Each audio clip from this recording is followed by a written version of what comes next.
BBC Nepali सेवाको साँझ पखबाट शरद केसीको नमस्कार। आज कार्यक्रममा भारतको औपचारिक भ्रमणका क्रममा प्रधानमन्त्री देउवा दिल्लीमा सत्ताधारी भाजपाको केन्द्रीय कार्यालयमा पनि स्वागत, भ्रमणबारे नेपालको परम्परागत टिप्पणी। नेपाल र भारतको बीचमा सदियौंदेखि रहिआएको सम्बन्धलाई अझ उच्च स्तरमा पुर्याएर मुलुकको हितमा यो भ्रमण केन्द्रित रहने कुरा निवेदन गर्न चाहन्छु। सम्बन्ध तितो बनाइदिएको सीमा विवादबारे भारतका लागि पूर्व नेपाली राजदूत निलाम्बर आचार्य भन्छन्, भारतले नक्सा ल्यायो, हामीले वार्ता गर्न भन्यौं, भएन। तत्पश्चात हामीले नक्सा निकाल्यौं र स्थिति अहिले त्यहीँको त्यही छ। जनकपुर रेल सेवाको उद्घाटन दिल्लीबाट। भोलिकै मितिमा जयनगरदेखि कुर्ता खण्डको दुई देशका प्रधानमन्त्रीज्यूहरूबाट संयुक्त रूपमा उद्घाटन हुने कार्यक्रम रहेको छ रेल सेवा सञ्चालनको लागि। र रुसी घेराबन्दीमा रहेको युक्रेनी सहर मारिउपोलका वासीलाई सहायता गर्ने काम आजै सुरु हुनेमा दुविधा। तर सबभन्दा पहिले आजका प्रमुख विश्व समाचार। विनिता दाहालबाट समाचार सुन्नुहोस्। रुसको पश्चिममा पर्ने ब्युलगोरोड क्षेत्रमा रहेको एउटा तेल डिपोमा आगो निभाउन अग्नि नियन्त्रकहरू प्रयासरत छन्। उक्त तेल डिपोमा बिहान सबेरै युक्रेनी हेलिकप्टरले क्षेप्यास्त्र प्रहार गरेको मस्कोले जनाएको छ। अनलाइनमा राखिएका भिडियो सामग्रीहरूमा जमिनबाट छोटो दूरीमा उडिरहेका हेलिकप्टरहरूले क्षेप्यास्त्र खसालेको देखिन्छ र त्यहाँ ठूला विस्फोटनहरू भएका छन्। युक्रेनी सीमा नजिकैको ब्युलगोरोड स्थित हतियार भण्डारण केन्द्रमा विस्फोटन भएको भनिएको 2 दिनपछि यी घटना भएका हुन्। आज सबेरै भएका विस्फोटनबारे युक्रेनले कुनै प्रतिक्रिया जनाएको छैन। युक्रेनकै घेराबन्दीमा रहेको दक्षिणी बन्दरगाह सहर मारिउपोलमा रहेका मानिसहरूलाई सहायता गर्ने काम आजबाट सुरु हुनेमा आफूहरू आशावादी रहे पनि अहिलेसम्म स्पष्ट भइ नसकेको रेडक्रसले जनाएको छ। आफ्ना 9 जना कर्मचारी सहितका 3 वटा कारहरू मारिउपोलतर्फ अघि बढिसकेको रेडक्रसले जनाएको हो। बीबीसीका वायर डेभिस भन्छन्, उनीहरूको मुख्य काम भनेको युक्रेनी सरकारले उपलब्ध गराएका बसहरूबाट मारिउपोलमा रहेका सयौं मानिसलाई अन्यत्र लैजाने काममा सहयोग गर्ने हो। बीबीसीका वायर डेभिसको भनाई। इथियोपियामा टिग्रे विद्रोही फौजले नियन्त्रणमा राखेको क्षेत्रमा संयुक्त राष्ट्रसङ्घको खाद्य सामग्री बोकेका गाडीका लस्कर महिनौमा पहिलो पटक प्रवेश गरेको छ। राष्ट्रसङ्घको विश्व खाद्य कार्यक्रमले 500 टनभन्दा बढी सहायता सामग्री बोकेका ती ट्रकहरू इरेप्टी क्षेत्रमा प्रवेश गरेको र छिट्टै टिग्रे प्रवेश गर्ने जनाएको छ। राष्ट्रसङ्घले टिग्रेका झण्डै 40% अर्थात् 25 लाख मानिसहरू खाद्यान्नको चरम अभावमा रहेको अनुमान गरेको छ। उक्त क्षेत्रमा इथियोपिया सरकार र टिग्रे फौज बीच 17 महिना अघि लडाईँ चर्किएको थियो। तपाई बीबीसी नेपाली सेवाको साँझ पख सुनिरहनु भएको छ।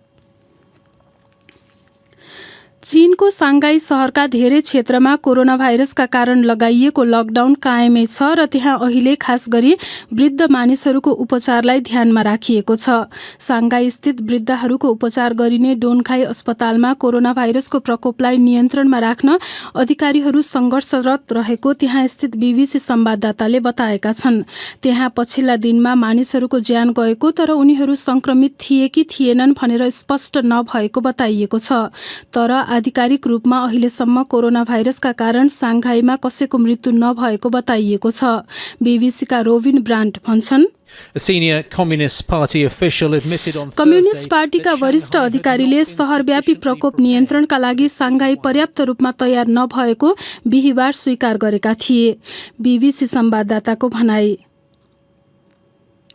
रुसी विदेश मन्त्री सेर्गेई लाभ्रोभले क्रेमलिनले दिल्लीलाई मित्रका रूपमा हेर्ने र युक्रेनको संकटमा एकपक्षीय धारणा नराख्ने बताएका छन्। भारतीय प्रधानमन्त्री नरेन्द्र मोदी र सरकारका वरिष्ठ सदस्यहरूसँगको वार्तापछि बोल्दै लाभ्रोभले यस्तो बताएका हुन्।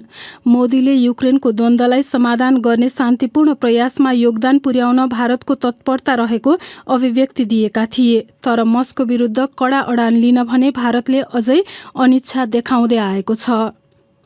र श्रीलङ्का सरकारले हिजो राजधानी कोलम्बोका सडकमा भएका हिंसात्मक प्रदर्शनका लागि उग्रपन्थी तत्त्वहरूलाई दोष दिएको छ। अर्थतन्त्रको व्यवस्थापन गर्न नसकेको भन्दै राष्ट्रपति गोटबय राजपक्षको निवासमा आक्रोशित सयौं मानिसहरू प्रवेश गर्ने प्रयास गरेका थिए। प्रदर्शनलाई तितरबितर बनाउन दंगा प्रहरी परिचालित थिए र त्यस क्रममा 50 भन्दा बढी मानिसलाई पक्राउ गरिएको थियो। यो बीबीसी नेपाली सेवा हो।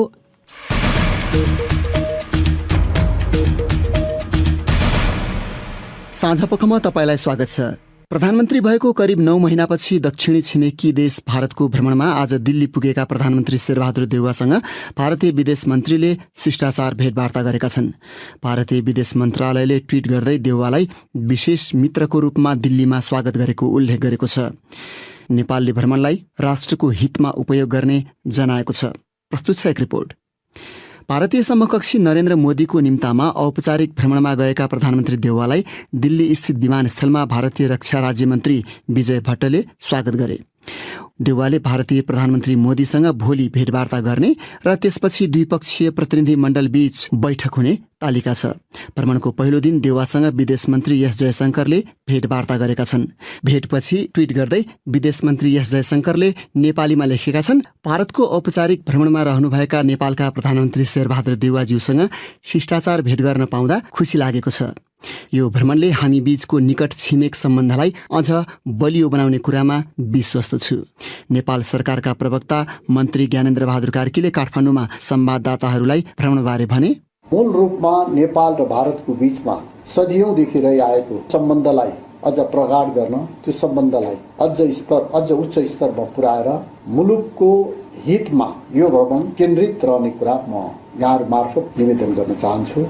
प्रधानमन्त्री देउवा आज साँझ आफूसँगै गएका मन्त्रीहरूका साथ सत्ताधारी भारतीय जनता पार्टी भाजपाको केन्द्रीय कार्यालय पनि पुगे, जहाँ उनलाई उक्त पार्टीका अध्यक्ष जेपी नड्डाले स्वागत गरे।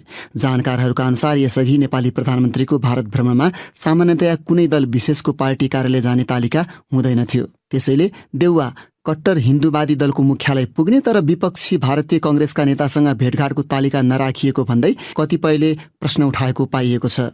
यसअघि 4 पटक प्रधानमन्त्री हुँदा पनि उनले भारत भ्रमण गरेका थिए। यसपटक चर्को विवाद र बहसका बीच एमसीसी पारित भएपछि भएको चिनिया विदेश मन्त्रीको नेपाल भ्रमण लगत्तै देउवाको भारत भ्रमणको साइत जुरेको छ।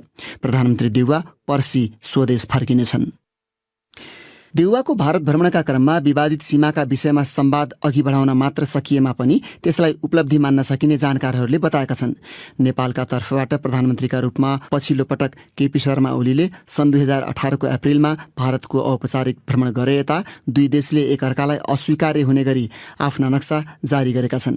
हाम्रा संवाददाता प्रदीप बस्याल लेख्छन्, भारतले 2 वर्ष अघि दार्चुला लिपुलेक लिङ्क सडकको उद्घाटन गरेको थियो र हालै सन् 2022 को जनवरीमा भारतीय प्रधानमन्त्री नरेन्द्र मोदीले समेत विवादित भूमि लिपुलेखमा सडक विस्तार गर्ने बताएका थिए।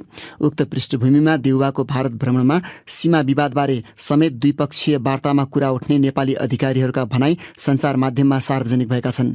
नापी विभागका पूर्व महानिर्देशक बुद्धिनारायण श्रेष्ठका अनुसार सीमाको विषय दुवै तर्फबाट स्वीकृत कार्यसूचीमा पर्ला भन्नेमा उनलाई केही शङ्का भए पनि वार्तामा त्यो समेटिए आशाप्रद वातावरण बन्नेछ। 2077 सालको वैशाखमा भारतीय रक्षा मन्त्रीले लिङ्क सडकको उद्घाटन गरेपछि नेपालको परराष्ट्र मन्त्रालयमा विरलै गर्ने अभ्यास अन्तर्गत भारतीय राजदूतलाई बोलाएर नेपाली भूमिमा कुनै खालको गतिविधि नगर्न भारतसँग आग्रह गर्दै कूटनीतिक नोट दिइएको थियो।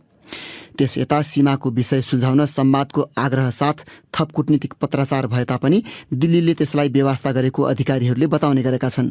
नक्सा विवादका बेला भारतमा राजदूत रहेका निलाम्बर आचार्य सबैभन्दा पहिले राजनीतिक समझदारीको खाँचो औल्याउँछन्। भारतले नक्सा ल्यायो अनि हामीले वार्ता गर्न भन्यौँ, भारतले वार्ता गर्न अस्वीकार गरे होइन कि वार्ता भएन। हामीले भनेको चाहिने उसमा वार्ताका डेट पनि आएनन्। तत्पश्चात हामीले नक्सा निकाल्यौँ र स्थिति अहिले त्यहीँको त्यही छ र अझ चाहिँ भारतले त्यहाँ सडक निर्माण गर्दैछ, सडकको स्तरोन्नति गर्दैछ। सन् 2014मा प्रधानमन्त्री सुशील कोइरालाको निमन्त्रणामा मोदी काठमाडौँ आउँदा नेपाल भारत बीचको सीमाको विषय एकैपटक र सधैँका लागि टुङ्ग्याउने कुरा संयुक्त वक्तव्यमा राखिएको थियो, जसमा एउटा अलगै मुद्दामा सुस्ता र कालापानी सहितका विवादित विषयमा विदेश सचिवहरूलाई सीमा कार्यदलहरूबाट आवश्यक सहयोग लिएर गर्ने कामको स्वागत गरिएको जनाइएको थियो। तर परराष्ट्र सचिवहरूले त्यसबारे एउटा पनि वार्ता गर्न सकेनन्। पूर्व राजदूत आचार्य भन्छन्, पहिलो कुरा त राजनीतिक रूपमा चाहिने समझदारी राम्रो भयो भनेपछि अरू चाहिने कुरा पनि एक्टिभेट हुँदै जान्छन्। एक्टिभेट गर्न सकिन्छ। राजनीतिक इच्छा भएन भने सचिवहरूको जिम्मा जान्छ, सचिवहरू बैठेन भनेर सचिवहरूलाई पञ्चायतमा चाहिँ भएन। खास गरी सुस्ता र कालापानी क्षेत्रका विषय परराष्ट्र मन्त्रीहरूले नेतृत्व गर्ने द्विपक्षीय संयन्त्रमा बेला बेला उठ्ने गरेको बताइन्छ। तर सन् 2014 यताका प्रधानमन्त्रीका भ्रमणपछि जारी हुने संयुक्त वक्तव्यमा त्यो समेटिएको पाइँदैन। सीमाविद बुद्धिनारायण श्रेष्ठ भन्छन्, अहिले त्यो संयन्त्रलाई बिउजाउन सकियो भने धेरै राम्रो, किनभने 7 वर्ष जति भयो गठन भएको, त्यसले कामै गरेको छैन। त्यो बुदालाई एक्टिभेट गरेर काम गराइयो भने सीमा समस्या समाधानमा एक कदम अगाडि बढ्छ। 6 महिना लाग्ला, 1 वर्ष लाग्ला, 2 वर्ष लाग्ला अघि, तर काम त सुरुवात भयो नि त। सीमाका विषयमा आफूहरूले सुगौली सन्धि र काली नदीको मुहान आधारका रूपमा लिनुपर्ने भारतलाई बताएको पूर्व राजदूत आचार्यको भनाइ छ। सीमा समस्या समाधानका लागि उपलब्ध प्रमाणका भरमा तेस्रो पक्षको मध्यस्थता, संयुक्त राष्ट्रसङ्घ वा अन्तर्राष्ट्रिय न्यायालयहरू समेत विकल्प रहेको सीमाविद श्रेष्ठ बताउँछन्। तर उनले द्विपक्षीय तदारुकता वा संवादको भर पर्दो र दिगो विकल्प अरू हुन नसक्ने बताए। आपसी सौहार्दतामा कुराकानी गर्ने, यदि भनौँ कुनै देशलाई त्यो महत्त्वपूर्ण भाग लाग्छ भने त्यसलाई राखेर अर्को भाग सट्टापट्टा गर्ने व्यवस्था पनि छ है। हेर्नुहोस्, अन्तर्राष्ट्रिय सीमा सिद्धान्तको कुरा भन्दैछु। अनि अर्को उपाय के छ भने एउटा देशले अर्को देशलाई जमिन ठेक्का भनौँ 50 वर्षको अवधिमा, 100 वर्षको अवधिमा लिजमा दिन सक्ने प्रावधान पनि छ। नेपाल र भारत बीचको करिब 1800 किलोमिटर लामो सीमा मध्ये लगभग 98% विवाद रहित ढङ्गले नक्साङ्कन भइसकेको अधिकारीहरू बताउँछन्।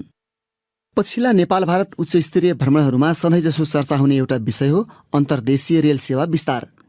यसै सन्दर्भमा हामीले रेल विभागका सिनियर डिभिजनल इन्जिनियर तथा प्रवक्ता अमन चित्रकारलाई सम्पर्क गरी हाल नेपालमा भारतीय सहयोगमा कस्ता रेलमार्ग सम्बन्धी परियोजनाहरू अघि बढिरहेका छन् भनी सोधेका थियौँ। 2010 मा नेपाल तथा भारत सरकार बीच सम्झौता भए अनुसार नेपाल र भारतको चाहिँ 5 वटा सीमावर्ती क्षेत्रहरूमा रेलमार्ग विस्तार गर्ने भन्ने एउटा सम्झौता भइसकेको हो। न्यू जलपाइगुडी काखडभिट्टा, दोस्रोमा जोगबनी विराटनगर अथवा त्यसलाई स्टेसन टु स्टेसन भन्दाखेरि बटनहा कटहरी भनिन्छ। तेस्रोमा जयनगर, जनकपुर, बर्दिवास, चौथोमा चाहिँ यो नौतनवा भैरवा र पाँचौंमा चाहिँ यो नेपालगञ्ज रोड, नेपालगञ्ज टारी दुपेदियामा चाहिँ नेपालगञ्ज रोड भन्छन्। अब यो 5 वटा क्षेत्रमा चाहिँ रेलमार्ग विस्तार गर्ने भन्ने सम्झौता भए अनुरूप हाल 2 ठाउँमा चाहिँ निर्माणको कामहरू भइरहेको छ। यो जोगबनी विराटनगर र जयनगर, जनकपुर, बर्दिवास। अब जसमध्ये हामीले भोलिकै मितिमा यो जयनगर, जनकपुर, बर्दिवास रेल खण्डको जयनगरदेखि कुर्तासम्म 35 किलोमिटर खण्डको चाहिँ 2 देशका प्रधानमन्त्रीज्यूहरूबाट संयुक्त रूपमा समुद्घाटन हुने कार्यक्रम रहेको छ रेल सेवा सञ्चालनको लागि। यो अन्तर्देशीय रेलमार्ग सँगसँगै अर्को भारत सरकारसँग हाम्रो जुन 2 देश बीच जुन सम्झौता भएको छ त्यस अनुसार रक्सोलदेखि काठमाडौँसम्मको पनि रेलमार्गको चाहिँ त्यो चाहिँ अध्ययनको कार्यहरू, डिटेल प्रोजेक्ट रिपोर्टिङका स्टडीको कामहरू चाहिँ विस्तृत अध्ययनको कामहरू अहिले बढिरहेको अवस्था छ। यी जे जति रेलमार्गहरूको काम अघि बढेको छ यो चाहिँ भारतीय अनुदानमा हो कि ऋणमा हो कि कसरी अघि बढेको छ? रेलमार्ग निर्माणको काम चाहिँ नि भारत सरकारको आर्थिक तथा प्राविधिक सहयोगमा भइरहेको छ, जसमध्ये अघि मैले भनेको जोगबनी विराटनगर र जयनगर, जनकपुर, बर्दिवासदेखि अलावा अर्को बाँकी 3 ठाउँमा चाहिँ खासै काम सुरु भएको छैन र प्रारम्भिक अध्ययनको कामहरू चाहिँ भएको अवस्था छ अहिले। र त्यसमा निर्माणमा चाहिँ भारत सरकारको आर्थिक तथा प्राविधिक सहयोग भयो। तर जयनगर, जनकपुर, बर्दिवासमा भोलि जुन उद्घाटन हुँदैछ अब त्यसमा चाहिँ रेलगाडी खरिद गरेर सञ्चालन गर्ने भन्ने नेपाल सरकार मध्यप्रदेशको निर्णय बमोजिम चाहिँ नेपालले आफ्नै स्रोतबाट चाहिँ नि रेलगाडी 2 सेट डेमो ट्रेन सेट्सहरू चाहिँ डिजल इलेक्ट्रिक मल्टिपल युनिट भनिन्छ त्यसलाई करिब 1 अरब प्लसको खर्चमा चाहिँ भन्सार चाहिँ नेपाल सरकारले खरिद गरेर सञ्चालन गर्न तयारी गरेको अवस्था छ। यो दुईटा बनिराखेकोमा जे जति खर्च हुन्छ निर्माणका क्रममा त्यो प्राविधिक र आर्थिक चाहिँ सबै भारतले बेहोर्छ। भारत सरकारको मतलब आर्थिक र प्राविधिक सहयोगमा भनेको त्यो अनुदानै हो, त्यो ऋण होइन? हजुर, ऋण होइन। यो रक्सोल काठमाडौँको चाहिँ कतिसम्म प्रगति भएको छ? पहिलो चरणमा प्रारम्भिक अध्ययन, जसलाई हामीले यो प्राविधिक भाषामा PET सर्वे भनिन्छ, प्रिलिमिनरी इन्जिनियरिङ कम ट्राफिक सर्वे, सो अध्ययनको काम चाहिँ भारतीय पक्षबाट सम्पन्न गरिसकेको अवस्था छ। त्यसको थप विस्तृत अध्ययन भनौँ न, अब डिटेल स्टडीको लागि पनि नेपाल सरकार र भारत सरकार बीच MOU भएर भारतीय पक्षहरू फिल्डमा गएर अध्ययन कार्यको सुरुवात गरिसकेका छन् र यो पनि भारतीय सरकारकै सहयोगमा भनौँ न। यसबाहेक चाहिँ अरू जस्तो पूर्व पश्चिम रेलमार्गमा भारतको सहयोग छ कि छैन? पूर्व पश्चिम रेलमार्गको कुरा गर्नुहुन्छ भने पूर्वमा काकटभिट्टादेखि सुदूरपश्चिममा चाहिँ गड्डा चौकीसम्मको जुन रेलमार्गको कुरा गर्दैछौँ, मेची महाकाली रेलमार्ग भनेर जुन विद्युतीय रेलमार्ग निर्माणको काम हो, त्यो आजको दिनसम्म भन्नुहुन्छ भने नितान्त नेपाल सरकारले आफ्नै स्रोत साधनबाट गरिरहेको अवस्था छ। त्यसमा वैदेशिक सहायता अथवा वैदेशिक स्रोत छैन अहिले। त्यसको चाहिँ काम के कति अघि बढेको छ अहिलेसम्म? अब त्यसको पनि काम चाहिँ काकटभिट्टादेखि सुदूरपश्चिममा गड्डा चौकीसम्मको डिपिआरको कार्य सम्पन्न भइसकेको अवस्था छ। विविध चरणमा गरेको हो, एकैचोटि होइन। त्यो जस्तो 11वटा प्याकेजहरूमा चाहिँ गरिएको हो। त्यो विस्तृत अध्ययनको काम हुँदै गर्दाखेरि चाहिँ हाल यो बर्दिवासदेखि निजगढतर्फको करिब 70-80 किलोमिटर खण्डमा रेलमार्ग निर्माणको काम चलिरहेछ, जसमा चाहिँ नि रेलवे ट्र्याक बेड बनाउने, त्यस्तै त्यसमा पर्ने मेजर माइनर ब्रिजेसहरूको निर्माण अगाडि बढिरहेको छ। तर लिक बिछाउने भन्छ नि हामीले जुन पटरी, त्यो काम सुरु भएको छैन। उनी थिए रेल विभागका प्रवक्ता अमन चित्रकार, हाम्रा साथी विष्णु पोखरेलसँग कुरा गर्दै। अब तपाईँकै प्रतिक्रिया र टिप्पणी प्रस्तुत गर्दैछन् साथीहरू रमा पराजुली र सृजना श्रेष्ठ। सार्वजनिक सवारीका भाडा बढाउने निर्णय सरकारले गरेका खबर आएका छन्। सार्वजनिक सवारी साधनको भाडा सम्बन्धमा तपाईँको धारणा र अनुभव कस्तो छ भनेर सामाजिक सञ्जाल फेसबुक र ट्विटरमा हामीले सोधेको प्रश्नमा थुप्रै प्रतिक्रिया प्राप्त भएका छन्। तीमध्ये केहीलाई यहाँ प्रस्तुत गर्दैछौँ। कृष्ण पाठकले लेखेका छन्, विश्व बजारमा पेट्रोलियम पदार्थको मूल्य बढेको अवस्थामा त्यसको असर नेपालमा पनि पक्कै परेको छ। सरकारले यातायातको भाडा दर बढाओस्, तर पेट्रोलियम पदार्थको मूल्यमा गिरावट आउँदा पुरानै मूल्य कायम नरहोस्। कल्पना पौडेलको धारणा छ, विश्वव्यापी रूपमा पेट्रोलियम पदार्थको मूल्य वृद्धिको कारणले बढेको भाडा दरलाई सबैले सहज रूपमा लिनुपर्छ। तर गणेश बुढाको अलि फरक धारणा छ। उनी लेख्छन्, पेट्रोलियम पदार्थको भाव आकाशिएको छ। यातायातको भाडा वृद्धि हुँदा अलिकति हुने खानीलाई त असर गर्दैन, किनकि धेरैको आफ्नै निजी सवारी साधन होला। तर हामी श्रमजीवी जनताहरू, विद्यार्थीहरू जो साँच्चीकै आर्थिक मारमा छौँ, हामीलाई त महँगीको घाउमा नुनचुक छर्के जस्तै त हो नि। जनताको विषयमा कसले बोल्छ र खै। सरोज नेउपानेले लेखेका छन्, इन्धनको चर्को मूल्य घटाउनुको सट्टा सवारी भाडा बढाउने कुरा सर्वसाधारणमाथि सरकारको ज्यादती हो।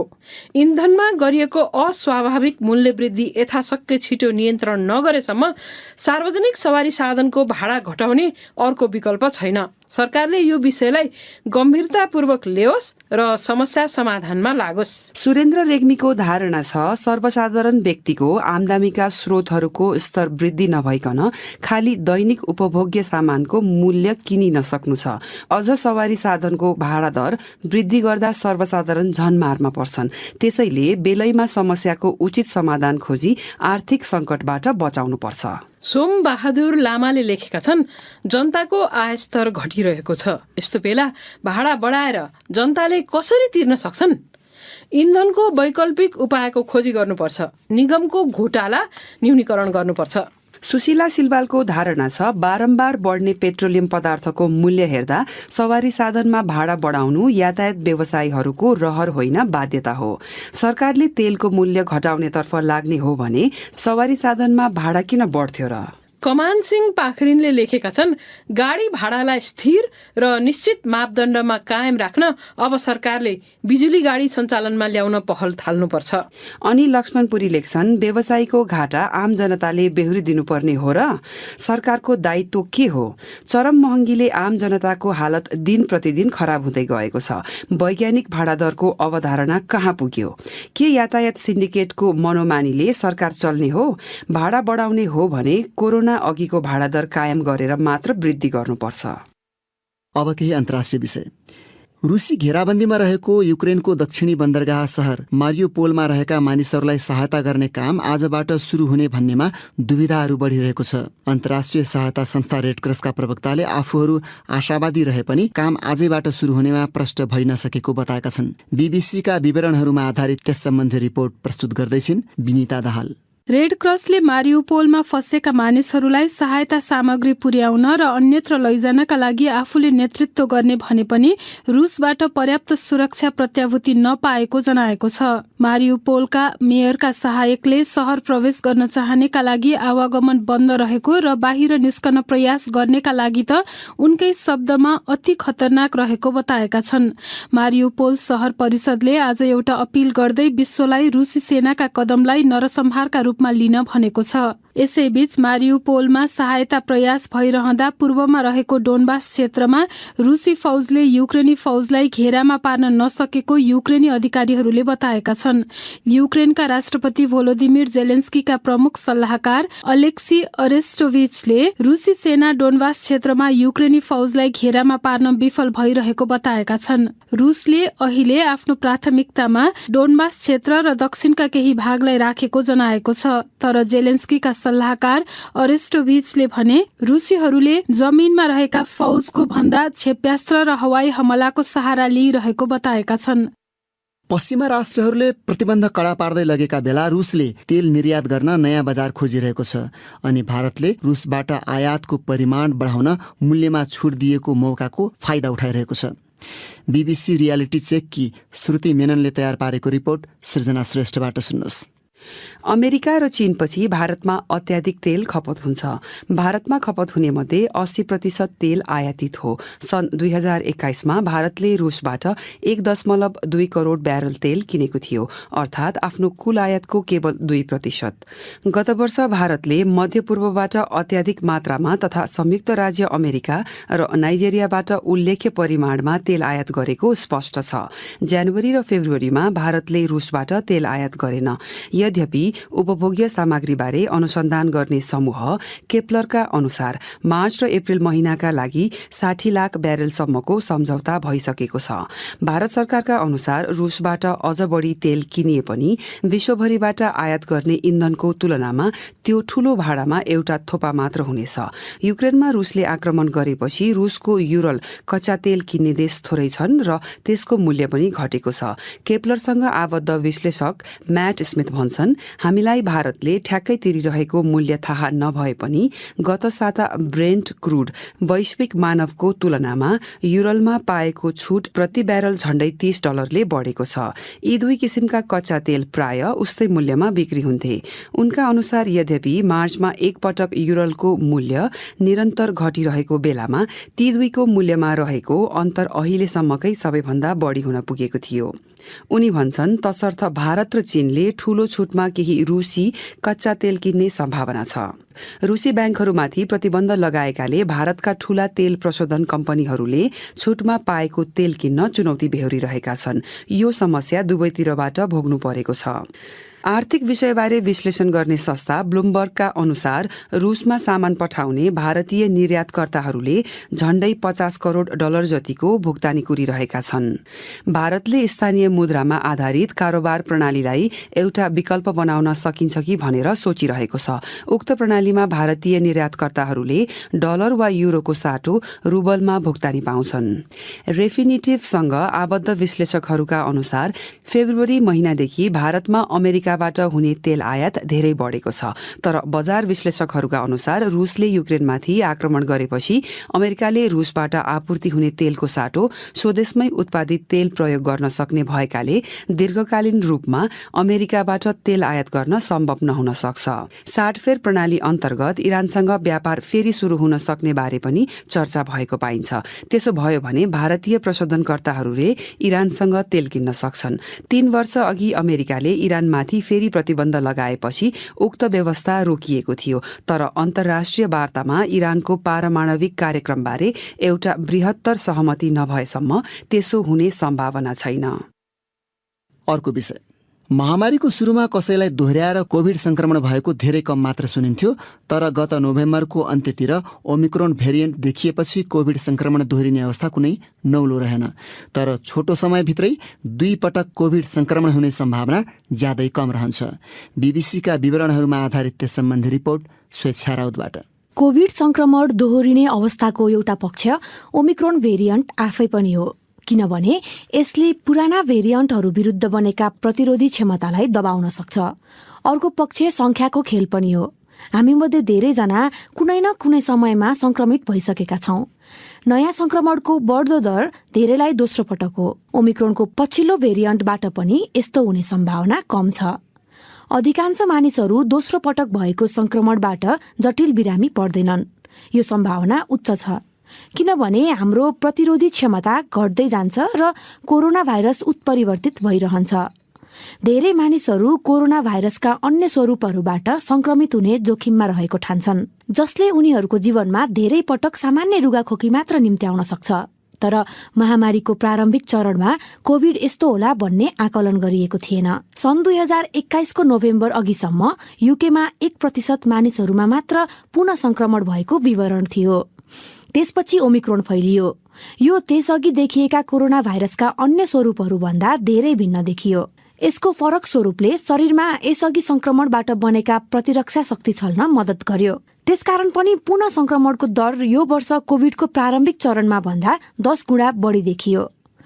ओमिक्रोन पनि भनिने BA.2 स्वरूपले युकेमा संक्रमण दर पुनः नयाँ बिन्दुमा पुर्याएको छ। मार्च 19 अघिको एक सातामा हरेक 16 जनामा 1 जनालाई कोभिड संक्रमण भएको तथ्याङ्क छ। उपलब्ध विवरणहरू अनुसार दोस्रो पटक कोभिड संक्रमण हुनु दुर्लभ हो, तर त्यो हुन सक्छ। धेरैजसो संक्रमण युवाहरूमा र खोप नलगाएका मानिसहरूमा भएको छ।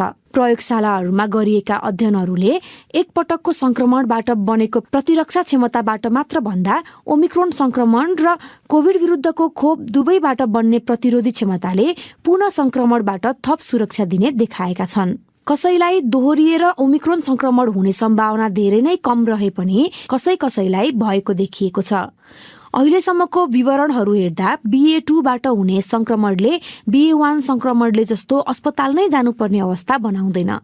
प्रतिरक्षा विज्ञ प्राध्यापक एलेनोर रिलेका अनुसार पुनः संक्रमण भयो भने पनि कोभिड-19बाट पहिलो पटक संक्रमण हुँदा जस्तो समस्या हुँदैन। त्यसको मतलब हाम्रो नाक वा घाँटीमा भाइरस रहन्छ। त्यो रिपोर्ट सुन्नुभयो स्वेच्छा राउतबाट। अब अन्तिम विषय नेपालको। राष्ट्रिय निकुञ्ज तथा आरक्षण क्षेत्रमा सडक दुर्घटनाका कारण वन्यजन्तु मारिने क्रम वर्षेनी बढिरहेको अधिकारीहरूले जनाएका छन्। वन्यजन्तु मैत्री संरचना निर्माण नहुँदा निकुञ्ज आसपासका सडकमा ओहोर दोहोर गर्ने क्रममा वन्यजन्तुहरू मारिने गरेको विज्ञहरूको भनाइ छ।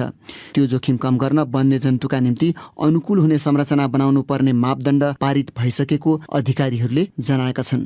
वीरगञ्जबाट हाम्री संवाददाता माधुरी महतो भन्छन्, राष्ट्रिय निकुञ्ज तथा वन्यजन्तु संरक्षण विभागको तथ्याङ्कमा गत 5 आर्थिक वर्षमा 2376 वन्यजन्तु मारिएका मध्ये दुर्घटनामा परेर मारिनेको संख्या 614 वटा रहेको उल्लेख छ। बर्दिया राष्ट्रिय निकुञ्जका सहायक वार्डेन अशोक राम भन्छन्, जनावर बढी छ, चाहिँ आवागमन हुने गर्छ। निकुञ्जको बिचैबाट बाटो जान्छ, वन्यजन्तुलाई आवत जावत गर्ने मार्ग छैन, त्यसले गर्दा दुर्घटना हुन्छ।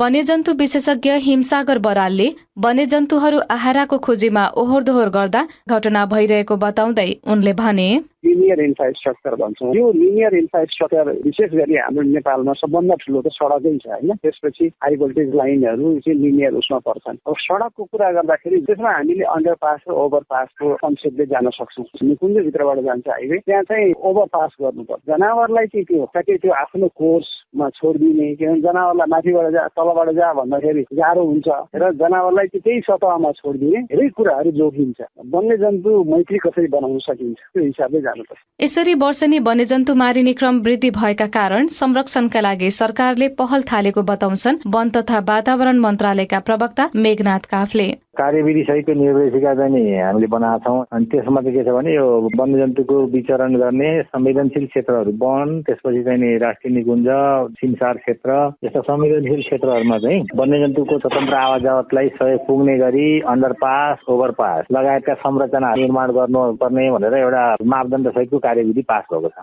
विभागको तथ्याङ्क अनुसार सबैभन्दा बढी वन्यजन्तुको मृत्यु बाँके र बर्दिया राष्ट्रिय निकुञ्जमा भएका छन्। मारिएका मध्ये सबैभन्दा बढी चित्तल, बदेल, वन बिरालो, निर बिरालो, दुम्सी, मलसाप्रो लगायतका मझौला र साना किसिमका वन्यजन्तु धेरै रहेका छन्। यसका साथै पर्सा र बर्दियामा बाघ समेत सडक दुर्घटनामा मारिएका छन्। माधुरी महतो, BBC, वीरगञ्ज। हाम्रो आजको कार्यक्रम तपाईलाई कस्तो लाग्यो? कृपया प्रतिक्रिया पठाउनुहोला।